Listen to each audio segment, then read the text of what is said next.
Hey guys, welcome back to another video. My name is Ryder Sigety. I'm a part of the Ampro Factory Off-Road Yamaha team, and I'm a 4-time national GNCC champion. Off to a very interesting start. I got a bad lineup at the gate and ended up getting a pretty bad start, which is kind of how my day went, pretty bad.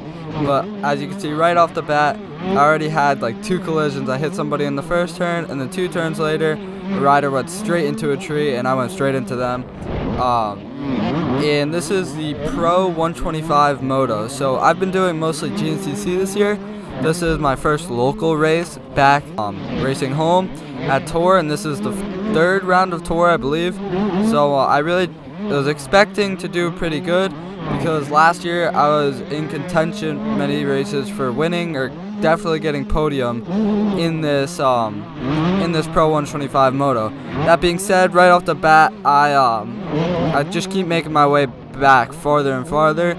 You see Ryan Quinn right there just passed me. Joe Economou just passed me again on the left on the Cove. I don't know if you guys have ever heard of a Cove before, but Joe Economou was ripping on one. And if you haven't heard of one, it's okay, neither have I, because it is not a very popular brand, I'll tell you that. And I made my way back. I'll come through the first lap line. I'm going to be in 10th place, and I do make my way up a lot, which is good, but 10th place is definitely a good spot to start out your race. And also here my dad, Mike Sigety. Dad.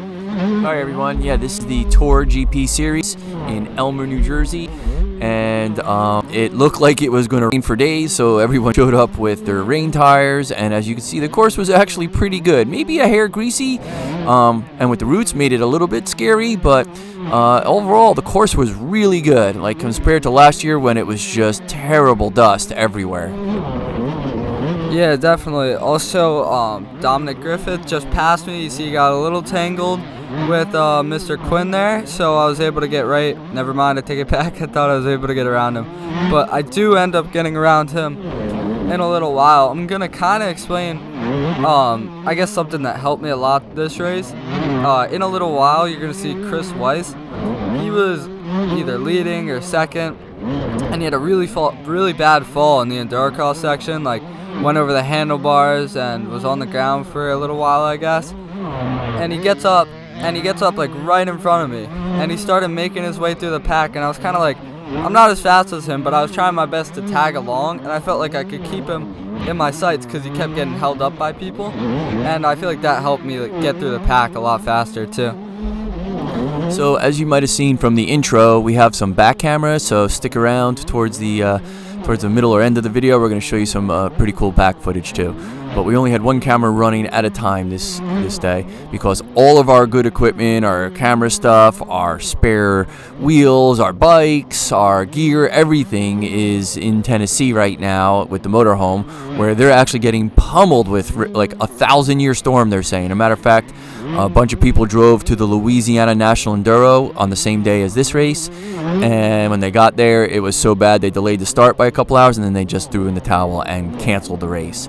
And that's a national series, so many people drove all the way across the country. And Ryder, didn't you say you had a friend who place flooded or something in was it Alabama? No, not Alabama. Kentucky. Yeah, in Kentucky, the town that they live in, there was a rider down, by the way, but he wasn't in the Pro 125 class. So just to explain, the Pro 125 class starts on the same row as the pro vet class, I believe it is. So there's a couple pro vet riders that are also in the race with us. And Back to Kentucky. Yeah, back to Kentucky. Sorry. All of like her town is flooded to the point where there's people living in her house that she doesn't even know because of just how many people like are out of a home there, which is pretty crazy. And she lives up on top of a hill, right? Yeah, sorry. She lives on a big hill, so that's why they're able to stay there. It's not flooded like the rest of the county. Yeah, 10 inches of rain in 4 hours. Yeah, but back to the race. I know I told you guys that I was going to make my way up, but right now I'm still kind of staying in the back. I don't end up actually start passing people until after this first lap is finished. But I thought that the whole 125 Pro Moto is interesting, and it gets a lot better once I start making passes. So make sure you guys keep watching, because it does get a lot more interesting once I make my way through the pack. So there was a lot of racing going on this weekend. In addition to the National Enduro, the TOR GP, there was also a J-Day GP and a P27 GP, and the TOR, the J-Day, and the GP, and the P27, they're only 3 hours, maybe 4 hours from a max from each other. So I'd be curious to see how everyone did compared against each other. If anyone knows, I'd be very curious, because TOR's been getting somewhere between 600 and 700 people per race, which is really good, doing even better than last year. And this is only their second full year. So yeah, there's been a lot of people coming out for the GP racing. I think that's really the wave of the future. If you don't know what GP racing is, it's 2 30-minute motos, approximately 5-minute laps. And the great thing about that is, if you go to one, you can watch your rider. Also, guys, look on the left here. You see it said 10th place right there. And at one point I was in 11th, but now I'm into 10th. And from there, I won't get up to the podium, but you will see I start to make a bunch of passes as we start to ride down this lap, I guess. So yeah, so many nice people came up to Ryder and asked him if he was feeling better, and asked me how he's feeling, and the truth is he's feeling a lot better. So thank you for everyone who asked, was curious. He got his tonsils out about 2 weeks ago. He hasn't, it's only been 2 weeks since antibiotics, but he's actually on the mend, which is really good. The sad thing is to get better from the Epstein-Barr, and I'm not trying to make excuses, right? You just weren't the fastest rider this day, or riding your normal pace, and it's no one's fault but your own, or just the way it came out. It wasn't, it's not someone else did something wrong, but he just hasn't been riding, because to get better from mono or Epstein-Barr, you just got to take it easy. So coming out to this race and watching his video, I'm like watching and cringing as a father, going, oh my God, anyone could hit one of those trees and kill themselves. As a matter of fact, Paulie Walnuts, yeah, he's out. He's done for the season, shattered his collarbone, and other people got hurt too. And I can't imagine everyone going much faster than you guys are going right now, because it looks like you guys are flying through those trees. And the difference between 1st and 10th place really isn't even that much. Like, Chris Weiss won the overall, which he's super fast, and you're in 10th, and you and him like caught each other. Like, when he crashed, he got right back up and got on the bike, and it wasn't that much time. Yeah, but the difference between me and him is that after he was on the ground and picking his bike up and spent that 30 seconds, he was then able to pass everybody back again. Yeah, he's definitely going really, and has gone really good, right? He's a multi-time GNCC and Loretta's champion, so kudos to him. Yeah, definitely. So, because our motor home is in Tennessee, all of our stuff is also in Tennessee. So when it comes to riding the track the day before the race, they're getting used to the track, pedaling it on the e-bikes, we didn't have any e-bikes. So I was able to borrow one from my friend Vince Caramana, who also let me stay with him. Thank you for that. And my dad was looking for a bike also. And about last year, one of the last tours, one of my competitors' bikes broke down. So we actually offered him one of the bikes that we had in the trailer, just ready to go for sale. I had never ridden the bike. It was just a spare bike that we had that some kid rode in his backyard a couple times, and then his dad sold it because he wasn't riding it. And we had this bike pristine, ready for sale. It looked brand new. And we gave this kid the bike because I felt bad. He couldn't ride anything. His bike broke on the day of the race. Also, guys, don't forget to like and subscribe. So coincidentally, he was at this race as well, and he was riding past my dad. My dad saw him as he was sitting in the back of the van. He was like, oh, hey, how's it going? Do you mind if I borrow your bicycle? Because all our bicycles are in Tennessee, so we can't. And he said no. He said no. I don't think that'll work out. But I don't know. I just thought that was interesting. It's like, it's very, very interesting, actually. I don't know. Whatever. Right now, we're behind Dom Griffith, and right in front of him was just Chris Weiss a little while ago. I was telling you guys about him. And now I see Chris has already gotten past Dom and the rider in front of me. And I'm just trying to keep up with him and get around them too. But that doesn't happen for a little while. So back to that Cove motorcycle, in case you don't know what it is. It is like an Asian Chinese bike, and it's like retails for like a little over $5,000, and they actually put together the car team that finished the race this year, and I heard they just got approved to race Supercross, and like it's funny because some of the kids are joking around calling it a Timu bike, but he's actually doing better on his Cove than he was doing on his KTM. So that was really kind of unique to see a Cove competing, and there's also the Starks competing now, right? The world's changing a little bit. It's just different to see these bikes there. I don't know if you've ever tried either one of them, but I'd be interested to hear what you think. So this guy Dom here in front of you, he was your main competitor when you were on mini bikes last year, right?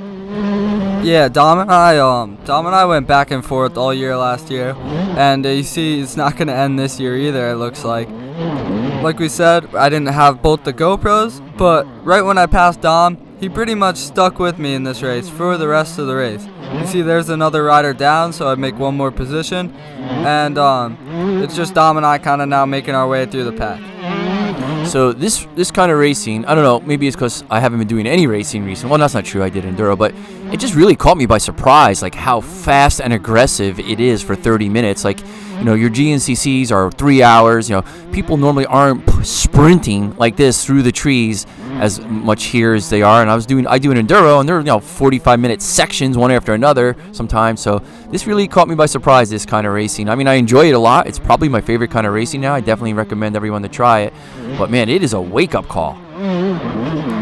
Yeah, that's for sure. I definitely got it handed to me this race with a lot of people that I thought, not that they're slow, definitely not that, but a lot of benchmarks that I was racing, that I raced last year, that I did a lot worse than at this race. So it was interesting to see. I just know I have a lot of work to do, but yeah. In the second here, you're gonna see I make a pass in the endurocross section and for Dom, and the endurocross section at this race and many of the tours is right after the finish. And I feel like it should be the opposite. The endurocross section should be right before the finish at all tours. Because you know how exciting that makes the race? Because anybody can get stuck there, anything can happen. And when you have that little time, like if it goes straight from the endurocross section, here's the pass, by the way, right here. You got the gator pit. No, oh yeah, I actually passed two people right there. Dom and another rider. But I think it's so exciting to watch as like two people are coming into the finish and they still have this completely wide open endurocross section. And 9 times out of 10, now that I think back to it, that has worked out not in my favor. Like I've gotten passed in the endurocross section before the finish multiple times, but on the last lap. But I still feel like it just would make the race very interesting when it's really, really not over till it's over, because there's no, like, you can get past so easily or make a pass so easily in that section. So the Tour Series is awesome, and this isn't like a dig or anything, but it's a predominantly sand series. More than half the races are in smooth terrain without rocks or mountains, if maybe 3/4 of them. And Ryder and I come from the rocks. Like, that should be our forte. And like he said, I mean, he did pretty good there, and he's pretty good at everything. But man, when I was racing, I not only got stuck and had to get off the bike in the extreme section, which is really lame, but I like smashed my shifter underneath the foot peg. Like, you would think I would know better. So yeah, sometimes be careful what you wish for, Ryder. So for the longest time, when Ryder, for 6 months actually, since a really bad dust event he did, he just sounded like his voice was all coughed like this, and now that he's got his tonsils out, it sounds like I have a different kid living in my house. Also, look at this mayhem right here. As Vince and I come around the corner, Vince gets cut off.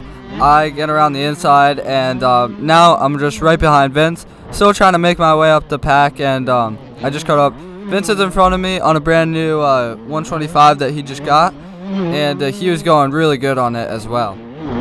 But yeah, back to my tonsils. It feels so much better than I could have imagined having them out. Like, you don't notice, especially when something is a problem for like 6 months, and it was such like a kind of minimal problem to me, that I didn't notice how much it was like affecting my breathing, my speaking, my eating. And then I get my tonsils removed because they were massive. They were like touching each other. They were so big. They called them kissing tonsils. And I get my tonsils removed. Everything's easier. I talk louder. I talk easier. I breathe better. I eat better. I drink better. Everything. I don't choke on food. It's so much easier. So hopefully that'll also aid me in getting back to my speed. Yeah, it was kind of weird as a parent where we went to like so many specialists, and they would look in his throat, and they've looked in thousands of throats. I mean, probably 50 of them that week alone, and they'd go, "Wow." Like, that's not what you want to hear as a parent when they're looking in your kid's throat. Yeah, no, definitely not. And it feels like too many doctors have said wow to me recently with I don't know if you guys watched my Big Buck video, but watch that.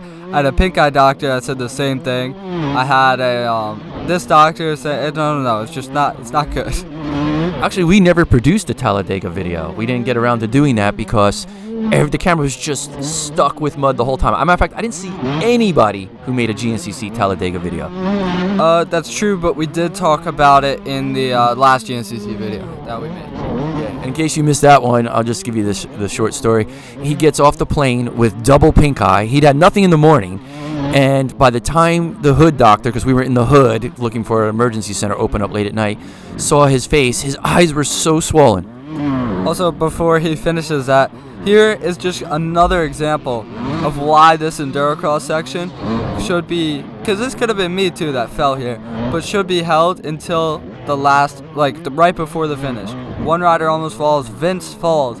Imagine if that happened with 15, look to the left here. There's over 100 people minimum watching this, and they all saw that happen right on the last lap. I feel like it would be really interesting. Definitely. I hope someone from they got to be watching this. Speak of interesting, I did not see the Supercross Saturday night, but I asked them if it was worth watching the whole thing because sometimes it's just boring, and they were like, "Oh my God, it was the best." So I don't know if you saw the Supercross. Don't want to spoil alert, but I'd be curious. Well, it doesn't matter. I just don't have the time to watch it right now, but I'm going to watch it. I heard it's really good. Yeah, you see here, I just finished the first moto. Another thing, I know I'm talking about this probably too much, but if you had the Endurocross section right before the finish, you see people take some crazy lines and chances, I feel like, because of how much they'd want that extra point or that extra spot at win. So right here, this is my second pro moto, and this is the back camera, because I figured we only have one camera, or my dad figured we only have one camera, put it on the front for one moto, put it on the back for one moto. And right here you just see I got a really good start this race, actually, almost the whole shot. So this is almost the whole pro line behind me, with the exception of 4 riders, maybe 3 riders. I don't know what Dom was doing. If you just saw, I made the pass on Dom Griffith on the YZ. He was completely off the left side of the course, so I'm not sure how he got in that line, but all right. Wait, so you and Dom are probably the only 125s on the pro line, and the pro line's... Well, there's also Kyle Grenowitz on the pro line. Oh, right. Okay. Yep. 3. Right. So 3 125s against 252 strokes, 254 strokes, 450s, and you guys are getting the whole shot. That's pretty impressive. Yeah. Also, guys, don't forget to like and subscribe. And comment, please. Comment. Thank you. Yeah. But it does say something that we can get all shots against electric start bike, electric start, just everything, kickstart. I'm not sure you guys are beating the electric start bikes, which is kind of funny because the electric start bikes were just killing everyone, so they came... If you look right here, Ranger Emmons, everybody says this about him, but he just doesn't even look like he's trying. He just passed me, and it looks like he's out for a trail ride, and that's his race pace right there. And it just looks like that all the time. He stands up and he rides. He's never out of control. Maybe it's because he's so tall. I don't know, but everybody says that about Ranger. It just looks like he's standing and just kind of riding along the entire time. Right behind me is Chris Weiss. he got a bad start or something happened. He's behind me, and he is making his way around me right now. You're gonna see. It looks like he passes me, and then we come into the same line here, pretty close. But yeah. So back to the electric start bikes. So sorry, not electric bikes, the battery bikes, like the Starks. I mean, when Wally was racing that, he was hole shotting everyone every single time. Like, there was no delay. So they came up with the rule, you got to start with your hand on your head, which was a good rule, right? That makes sense. So this way you couldn't just turn the throttle. Well, kudos to Wally. Don't hate the player, hate the game. Wally realized if he put his head on the handlebars, his hand is next to the throttle. So again, he would continue to get the whole shot. But he's not showing up this year at all, let alone on an electric bike. So I'm not sure what's going on there. But I bet everyone's pretty happy that he's not showing up. They probably love to see him, but happy he's not showing up to race that Stark. Yeah, definitely. I don't know what I said, but I didn't mean that we were beating the electric like Stark Varg bikes. I just meant the electric Stark bikes. Like. Yeah, maybe I just understood that wrong. Also, I wanted your guys' opinion. A lot of people have been saying in the comments that they want a raw lap of when we go to GNCC. And that is a long lap. Like, I don't know if you guys know what you're asking for. 45 minutes of unedited footage. 45 is only a mud race. Normally it's 30, right? Yeah, I guess you're right. 30 minutes, but let me know down in the comments what you guys think. By the way, I just got passed by Chris Weiss. Let me go in the comments, what do you think about getting some raw footage, posting like a raw lap of the next GNCC, which hopefully will not be that muddy, but like we said, there's a lot of rain down in Tennessee right now. So here's another interesting tidbit about GP racing. Let's say there's 600 people who racing for the day, and the average amount of laps someone gets is 4 laps, where many people are getting 5, but maybe some really slow people are getting 3, but 4 is definitely a lower average. That's 5,000 laps on this course in a day. Like, it's got to be really tough for any course to hold up to 5,000 laps, and that is that's a lot. That's really going to beat a course up, and you guys have to run last, so you're the last of those 5,000 laps, going the fastest out of everyone. That's pretty gnarly. Yeah, definitely. I know they said that here's the cove again. That thing looks interesting too. I know a lot of the riders, a lot of my friends at Race Tour said that last weekend, the last tour got brutal. Like, it makes this one look like easy compared to how bad that last weekend's race got. I didn't think this one was brutal in any way, other than the fact, I mean, maybe because I'm old, that there's roots, and it started to drizzle, and they were like polished white. Now looking here, you can't see any. Everything always looks beautiful on camera. You could watch Supercross and go, I could probably do that. That doesn't look too bad. It's way tougher in person. But this really isn't where the roots were. The roots were where the trees were. Obviously, when you're out in the open, there's no roots. That's sketchy, but not brutal. I heard last week was brutal. Yeah, no, I definitely wouldn't say that this race was too hard as far as like the track goes. Wow, a lot just happened in the background. I just got passed by Joe Economou on the Cove. At the same time, Kyle Grenowitz made the pass on Dom, who almost passed me. But now it goes Joe, me, and then Kyle. But Kyle is gonna get around me. Kyle got 10th in the first moto, I got 7th, and then I got 10th in this moto, Kyle got 7th. So it ended up working out perfectly, so he beat me, right? But he does get around me pretty soon, I'm sure. By the way, I'm going to give you kudos, Ryder. This was a tough video to edit and post. I mean, I feel like we said this too many times this year, but this is your worst finish ever at a GP race or any race. And it's tough to watch it over and over again. Like, that's like the joke. Like, oh, I keep seeing it over and over again. You really are seeing it over and over again. But, it takes a strong person to be able to show it to everyone. And sooner or later, you'll get back to your form. So I'm confident of that. But I just want to give you kudos for posting that. And I hope you guys enjoyed the video. Yeah, no, I think you were definitely right about one thing there. I think every video we produce this year, we've said this is my worst finish yet. But hopefully I'll break that streak soon and get some good finishes, get back on the box. Also, like I said, being my first race back at the local series, I just want to thank so many people came up to me, and I was like I thought it was crazy how many people said, "Oh, how are you feeling?" Like, everybody knew that there was, I don't know how, but everybody was like missing me, which I thought was really, really cool. And just to see like how real everyone was there was really good to see as well. So just thank you for everyone, even if you just wish me good luck. So we're getting near the end of the video. Hope you enjoyed it. It's funny, so many people post just raw footage, and sometimes those raw footage videos do almost as well as our videos, and there's like zero editing. Like, these editing videos take forever to do. If you ever tried to do it, it's a lot of work. So yeah, it takes you that long to do them, Dad? Hey, I have my part that I have to do too. But you know, you do all the editing. So if there's anything you could do to help us, it would be to please like, subscribe, comment. So we're almost done here. We're gonna pack things up. Oh yeah, just wanted to shout out to one of our new sponsors this year, Dunlap. We've been super happy with their tires this year, so shout out to them. And another old sponsor that we've had forever, Regina Chains. We've been so happy with those chains. Me racing on them 30 years, not a single failure. Ryder 10 years, not a single failure.